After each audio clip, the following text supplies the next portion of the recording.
I am silver button. কি সুন্দর পাখিরা ডাকে, ভয়ঙ্কর ভয়ঙ্কর পাখিরা। কে দোষী, রিপন মিয়া, তার পরিবার নাকি সাংবাদিক? এমন প্রশ্নের উত্তর খুঁজতে রিপন মিয়ার বাড়িতে ভিড় জমিয়েছেন ইউটিউবার ও কন্টেন্ট ক্রিয়েটররা। গ্রামের মানুষদের ধরে ধরে জিজ্ঞেস করছেন রিপন মিয়া ও তার পরিবার সম্পর্কে। তাদের এমন আচরণ আর চাপের মুখে বাড়ি ছাড়া রিপন মিয়া। বন্ধু তুমি একা হলে আমায় দিও ডাক, কিনে দিব সবকিছু, করো না তুমি রাগ। সোশ্যাল মিডিয়ায় ভাইরাল কন্টেন্ট ক্রিয়েটর রিপন মিয়াকে নিয়ে প্রতিবেদন প্রকাশের পর তার গ্রামের বাড়িতে ভিড় জমিয়েছেন ইউটিউবার ও কন্টেন্ট ক্রিয়েটররা। কেউ করছেন লাইভ, কেউ দিচ্ছেন সাক্ষাৎকার, কেউ বা তৈরি করছেন ভিডিও রিঅ্যাকশন।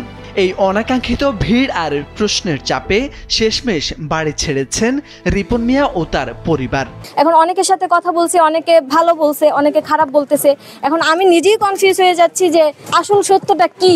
আমরা রিপন মনে করেন অতি সাধারণ মানুষ, সন্তানাদি একটা না থাকলে ঝগড়াঝাটি হতেই পারে। তার জন্য রাগে এই যে কান্দাকাটি করছে, আমার ছেলে আমার কিছু দেয় না, এ করে না, এটারই ভাইরাল বানিয়ে যাচ্ছে মানুষে। আমি ময়মনসিংহ থেকে আসছি। আসলে আমি এখানে আসছি যে আমাদের রিপন ভিডিও যে একটা ভাইরাল পেজ, ওই পেজের মালিকের খোঁজে। সরজমিনে নেত্রকোনা সদর উপজেলার বিশুড়া বাজার সংলগ্ন রিপন মিয়ার বাড়িতে গিয়ে দেখা যায় ঘরের দরজায় তালা ঝুলছে।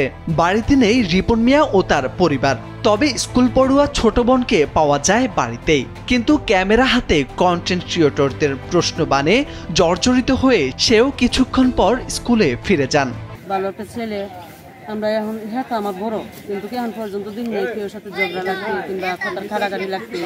সে সবের সাথে মিলে, ছোট বড় সবের সাথে মিলে, সবার সাথে হাসি হাসি কথা বলে, সে অনেক ভালো।